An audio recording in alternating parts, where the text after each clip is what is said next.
नमस्कार दोस्तों, स्वागत है आपका हमारे चैनल पर। आज हम बात करने वाले हैं आज्ञा चक्र के बारे में। आज्ञा चक्र, जिसे हम शिव नेत्र अथवा तीसरा नेत्र यानी थर्ड आई भी बोलते हैं। आज्ञा चक्र शरीर के 7 प्रमुख चक्रों में से छठा चक्र है। यह चक्र माथे के बीचों बीच दोनों आंखों के बीच स्थित होता है।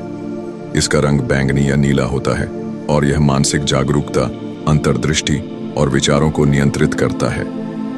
आज हम इस वीडियो में जानेंगे कि इसे जागृत करने के बाद क्या इसका लाभ होता है और क्या इसका हानि है, तथा ऐसे कौन कौन से लक्षण हैं जिनसे कि हम पहचान पाएं कि हमारा तीसरा नेत्र कितना जागृत है या कितना सुप्त है। और अंत में हम यह भी जानेंगे कि ऐसी कौन सी ध्यान विधि करें जिससे कि हम बहुत आसानी के साथ तीसरा नेत्र को जागृत कर सके। कहते हैं कि तीसरी आंख का जागरण आपके जीवन को एक अद्भुत आध्यात्मिक अनुभव में बदल सकता है और हमें एक ऐसी दृष्टि मिलती है जिससे हम चीजों को साधारण नजर से परे देख सकते हैं। यह हमें गहरी समझ, दिव्य ऊर्जा और एक उच्च चेतना से जोड़ती है। अतः यदि आप अपने जीवन में आध्यात्मिकता, शांति, अंदरूनी दृष्टि और अनेकों चमत्कार लाना चाहते हैं तो इस वीडियो को अंत तक अवश्य देखें। सबसे पहले हमें यह समझना होगा कि हमारे सूक्ष्म शरीर में स्थित 7 चक्रों की श्रृंखला में आज्ञा चक्र छठे स्थान पर आता है और यह हमारे माथे पर दोनों भौहों के बीच में, जहां पर औरतें बिंदी लगाती हैं, वहां पर स्थित होता है। इसे पीनियल ग्रंथि कहा जाता है। पीनियल ग्रंथि का आकार एक मटर के दाने के समान होता है, लेकिन इसका महत्व बहुत बड़ा है। यह ग्रंथि हमारे शरीर और आत्मा को जोड़ने का काम करती है।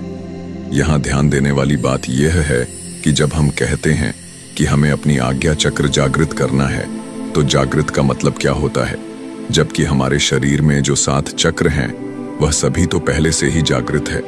सोया हुआ तो कोई भी नहीं है, क्योंकि हर चक्र का अपना अपना कार्य होता है।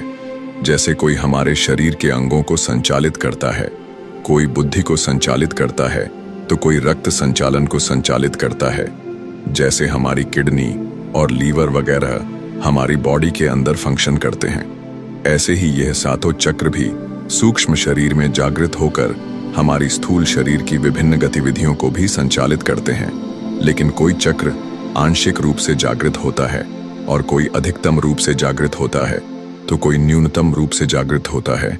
इसलिए हमारा कोई चक्र जितना ज्यादा जागृत होगा उतना ही हमें उसका ज्यादा से ज्यादा लाभ मिलेगा, और कोई चक्र यदि जितना ज्यादा असंतुलित होगा उसका हमें उतना ही न्यूनतम लाभ प्राप्त होगा, या फिर उसका नुकसान भी हो सकता है। उदाहरण के लिए, अगर कोई विद्यार्थी बिल्कुल जड़ बुद्धि है और वह परीक्षा में हर बार फेल हो जाता है, तो हम यह कह सकते हैं कि उसका मस्तिष्क चक्र न्यूनतम जागृति में है, इसलिए वह आगे नहीं बढ़ पा रहा है। लेकिन कोई ऐसा व्यक्ति जैसे अल्बर्ट आइंस्टीन, जो महान वैज्ञानिक थे और महान प्रतिभाशाली भी थे, उनके बारे में बोल सकते हैं कि उनका मस्तिष्क चक्र अधिकतम जागृति में था।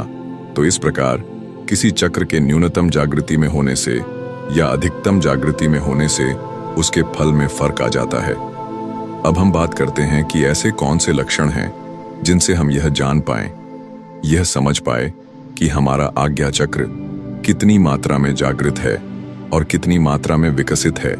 और इसके साथ साथ हम यह भी जानेंगे कि इसको जागृत होने के बाद हमारे शरीर में क्या बदलाव आते हैं, उससे हमारे व्यक्तित्व में, हमारे विचारों में और हमारे भावों में क्या क्या लाभ प्राप्त हो सकता है। तो सबसे पहले हम बात करते हैं इसके कुछ लक्षणों के बारे में। अगर आपका आज्ञा चक्र जागृति में आना शुरू हो जाए तो सबसे पहला लक्षण जो आपके अंदर प्रकट होगा वह होगा साक्षी भाव की जागृति का।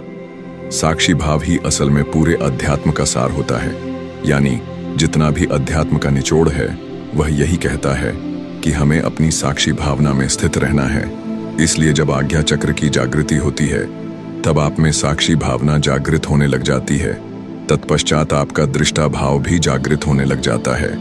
जब आपके अंदर साक्षी भावना जागृत होने लग जाती है तो आप यह देखते हैं कि अब आप अपनी दोनों आंखों से नहीं देख पा रहे। जैसे आपकी दोनों आंखें तो सिर्फ उतना ही काम कर रही हैं कि बस मार्ग दिखाई पड़ जाए और चलने फिरने में सुविधा हो, लेकिन आपकी जो मूलभूत दृष्टि है वह आपकी तीसरी आंख से आ रही है। और आप अपनी दोनों आंखों से नहीं बल्कि तीसरी आंख से देखना शुरू कर देते हैं। आप जब भी कोई क्रिया करते हैं तो आप अपने अंदर यह भाव लेकर चलते हैं कि मैं नहीं कर रहा बल्कि मैं केवल दृष्टा हूं। आप मार्ग दिखाएं। आप किसी भी क्रिया से नहीं जुड़ते, संयुक्त नहीं होते, उसके साथ अपना तादाद में नहीं बनाते। आप हर चीज से अलग होकर सिर्फ साक्षी भाव से ही चीजों को देखना शुरू कर देते हैं। और इसमें एक विशेष बात यह भी है कि कभी कभी यदि आप अपने आज्ञा चक्र की साधना करेंगे तो हो सकता है कि आज्ञा चक्र की साधना ना होकर इसके विपरीत आप साक्षी भाव की ही साधना करने लग जाएं। इस स्थिति में भी आपका आज्ञा चक्र जागृत होगा, यानी कि यह दोनों चीजें आपस में जुड़ी हुई हैं। आप एक चीज करेंगे तो दूसरी अपने आप शुरू हो जाएगी।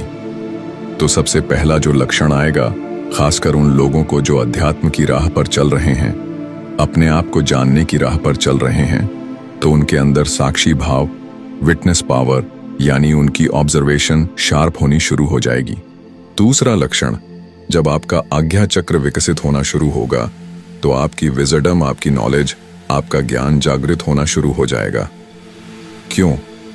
क्योंकि हमारे मस्तिष्क में जो पीनियल ग्लैंड है वही हमारे आज्ञा चक्र का स्थूल रूप है। तो जब भी आपकी पीनियल ग्लैंड एक्टिवेट होती है तो इससे जो मस्तिष्क के सब हिस्से हैं वह भी जागृत होना शुरू हो जाते हैं। इसके बाद आपके मस्तिष्क का, आपकी समझ का और आपके बुद्धिमान होने का विकास होना शुरू हो जाता है। लेकिन अगर आप अध्यात्म के मार्ग पर चल रहे हैं तो बुद्धिमान होने के बावजूद भी आप दुनिया को दिखावा नहीं करेंगे, बल्कि इसके विपरीत आप मौन रहेंगे। सारी दुनियादारी आपको समझ आ जाएगी कि दुनिया में क्या चल रहा है और आपके आसपास क्या चल रहा है, लेकिन आप किसी को बताएंगे नहीं। बस मंद मंद मुस्कुराकर उनको देखते रहेंगे, यानी कि आप अति बुद्धिमान होंगे। तब भी आपके अंदर भी अहंकार नहीं आएगा।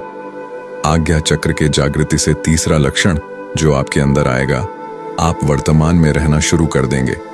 क्योंकि आपको मालूम है हमारे सूक्ष्म शरीर में 3 नाड़ियों, ईड़ा, पिंगला और सुषुम्ना नाड़ी होती है और इन तीनों का मिलन हमारे आज्ञा चक्र पर ही होता है।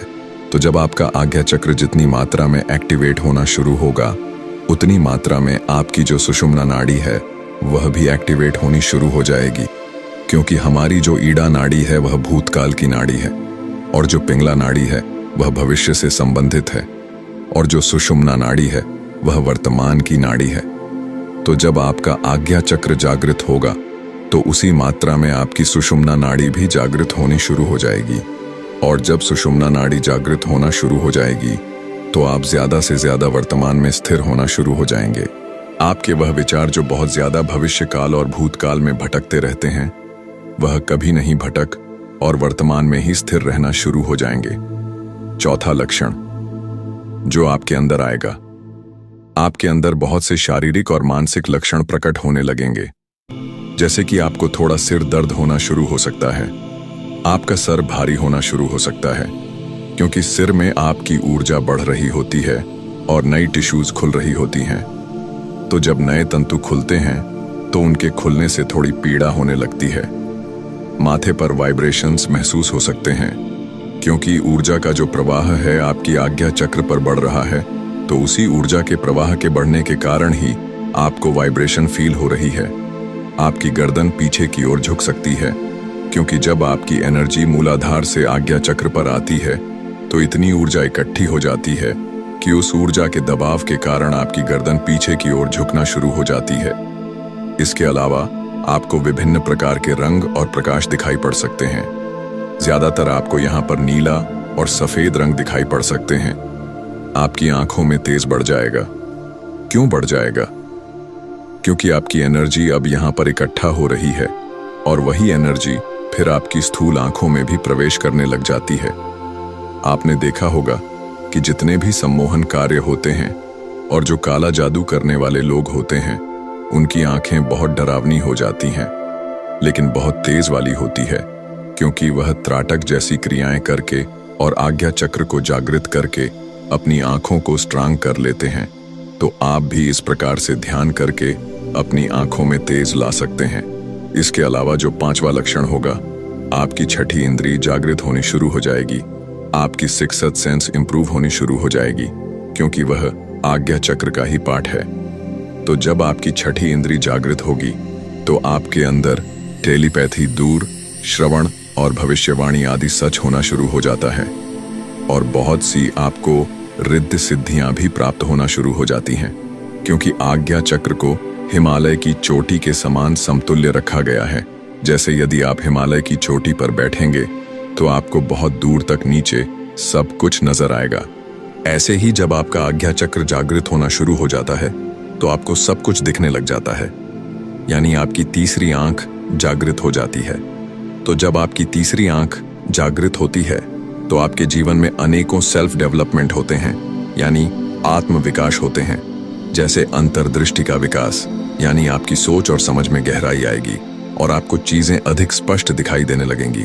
दूसरा, सपनों पर नियंत्रण, यानी तीसरी आंख जागृत होने पर आप अपने सपनों पर नियंत्रण कर सकते हैं। जिससे चौथा, आत्म जागरूकता में विकास, यानी इससे आपके आत्म संवाद और आत्म जागरूकता में भी विकास होता है। पांचवा, भय से मुक्ति, यानी आपकी तीसरी आंख जागृत होने पर आप किसी भी प्रकार के डर का सामना करने में सक्षम होंगे और भय से मुक्त हो जाएंगे।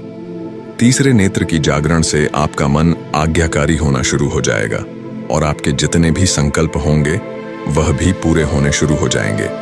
आपकी कल्पना शक्ति यानी कि इमेजिनेशन पावर जागृत होने शुरू हो जाएगी। आपकी इच्छाएं पूरी होना शुरू हो जाएंगी। और अगर आप अपने आज्ञा चक्र पर अपनी अटेंशन को रखकर यदि कोई ऑर्डर करेंगे तो वह ऑर्डर भी पूरा होना शुरू हो जाएगा। उदाहरण के लिए मान लीजिए कि आपको घुटने में दर्द हो रहा है और उस वक्त आपका आज्ञा चक्र जागा है, तो आप अपने आज्ञा चक्र पर अपना ध्यान लगाएंगे और मन ही मन आप ऑर्डर करेंगे कि अपने शरीर के तंतुओं को अपनी एनर्जी से मेरा घुटने का दर्द ठीक हो जाए। तो आप देखेंगे कि कुछ ही मिनटों में घुटने का दर्द ठीक होना शुरू हो जाएगा।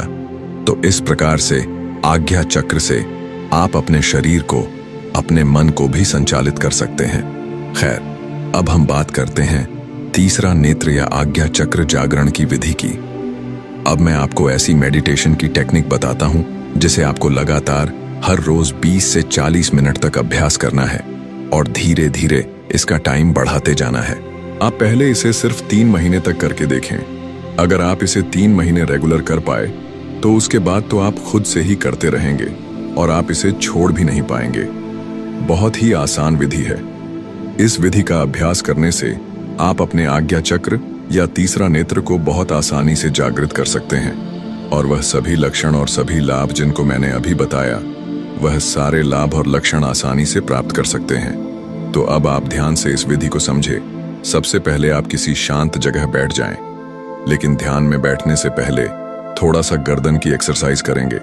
गर्दन थोड़ा पीछे लेंगे ताकि आपकी आज्ञा चक्र तक आने वाली जो नस है वह रिलैक्स हो जाएं और खुल जाए और उनमें रक्त का प्रवाह बढ़ जाए।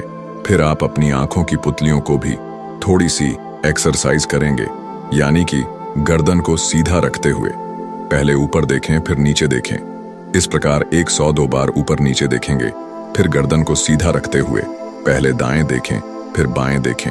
इस तरह 102 बार दाएं बाएं भी देख लेंगे। इस प्रकार 2-3 मिनट गर्दन और आंखों की एक्सरसाइज करने के बाद आप अपने अंगूठे से अपने आज्ञा चक्र पर दबाव डालेंगे।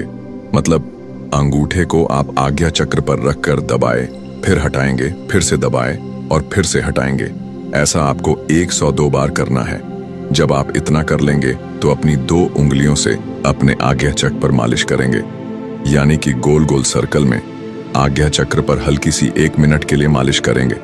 फिर उसके बाद आप टैपिंग करेंगे। टैपिंग मतलब जैसे दरवाजे को कोई खटखटा है उंगलियों से, वैसे ही आप अपने आज्ञा चक्र पर भी 2-3 उंगलियों से खटखटाएंगे। तो जब आप यह तीनों चीजें 2-3 मिनट तक कर लेंगे तो आगे क्या करना है, चलिए जानते हैं। सबसे पहले तो आपको यह करना है कि आपका सारा ध्यान सिर्फ यहीं पर बना रहे। उसके लिए बेहतर होगा कि आप एक चंदन का टीका लगा लें, क्योंकि चंदन की शीतलता आपका ध्यान सहज रूप से यहीं पर खींचती रहेगी। अगर चंदन का टीका ना हो तो कुछ लोग बाम भी लगा लेते हैं ताकि उनकी अटेंशन बनी रहे। वहीं कुछ लोग अटेंशन बने रहने के लिए 1 या 2 का सिक्का भी अपने माथे पर चिपका लेते हैं। तो जब आप एक्सरसाइज करके और मालिश करके इस जगह को सेंसिटिव कर लेंगे, तब आपको कुछ नहीं करना, बस देखना है। आप देखेंगे कि आपका जो रक्त का प्रवाह और ऊर्जा है यहीं पर इकट्ठी हो चुकी होगी। अब आपको बंद आंखों से बिना किसी जोर आजमाइश के बस अपने आज्ञा चक्र के स्थान को महसूस करना है और देखते रहना है। क्योंकि कुछ लोग क्या गलती करते हैं कि बहुत ज्यादा एकाग्रता साधने लगते हैं, जैसे आंखों को टाइट कर लेंगे, माथे की नसों को खींच लेंगे। तो उससे क्या होता है कि उनको सिर दर्द, चक्कर आना जैसी परेशानी होनी शुरू हो जाती है। तो आपको ध्यान रखना है कि जबरदस्ती नसों को खींचना नहीं है, टाइट नहीं करना है। बस आप अपनी दोनों आंखें बंद करके सहज भाव से अपने आज्ञा चक्र को महसूस करें और उसको देखते रहें। इस प्रकार जब धीरे धीरे आपकी अटेंशन यहाँ पर टिकने शुरू हो जाएगी, तो आपकी बॉडी की सारी एनर्जी यहाँ पर इकट्ठी होनी शुरू हो जाएगी। और जितनी ही आपकी अटेंशन तथा एनर्जी यहाँ पर टिकेगी, उतना ही आपका जो चक्र है एक्टिवेट होना शुरू हो जाएगा, या यूं कहें आपका तीसरा नेत्र जागृत होना शुरू हो जाएगा। तो इस प्रकार आप हर रोज 5 मिनट से लेकर 20 मिनट जितना आपको सुविधा हो, आप एक टाइम शेड्यूल बना लें और रोज इस प्रकार अभ्यास करें। सिर्फ इतना करना है कि आपको देखना है, बिना किसी एकाग्रता के, बिना ज्यादा प्रेशर बनाए हुए कम से कम 3 महीने तक इसका अभ्यास करें। क्योंकि जब आप लगातार इस विधि का अभ्यास करते जाएंगे, तब वह सभी लक्षण और सभी लाभ जो मैंने शुरू में बताए हैं, वह सारे प्राप्त होने शुरू हो जाएंगे। इसके अलावा ओम मंत्र का जाप और सूर्य ध्यान जैसी साधना भी तीसरी आंख को जागृत करने का शक्तिशाली तरीका है। ओम मंत्र का जाप करना सबसे सरल और प्रभावी माना जाता है। ओम का जाप करें और इसे अपने माथे पर महसूस करें। इस मंत्र को धीमी और शांत गति से बोले। इससे आपके मन को शांति मिलेगी और तीसरी आंख को भी सक्रिय करने में मदद मिलेगी। दूसरा, सूर्योदय या सूर्यास्त के समय सूर्य की ओर ध्यान केंद्रित करें और इसे आंखें बंद करके महसूस करें कि सूर्य की ऊर्जा आपके माथे के बीचों बीच में प्रवेश कर रही है। यह भी तीसरी आंख को जागृत करने में सहायक होती है। एक बार करके जरूर देखिए और आपका जो भी अनुभव हो कमेंट के माध्यम से बताएं। वीडियो अच्छा लगे तो लाइक करें, शेयर करें। अगर वीडियो के दौरान मुझसे कोई गलती हो गई हो तो मैं माफी चाहता हूं। बाकी वीडियो को लाइक और चैनल को सब्सक्राइब करना ना भूले। मैं मिलता हूं आपसे बहुत ही जल्द एक और नई वीडियो के साथ। धन्यवाद।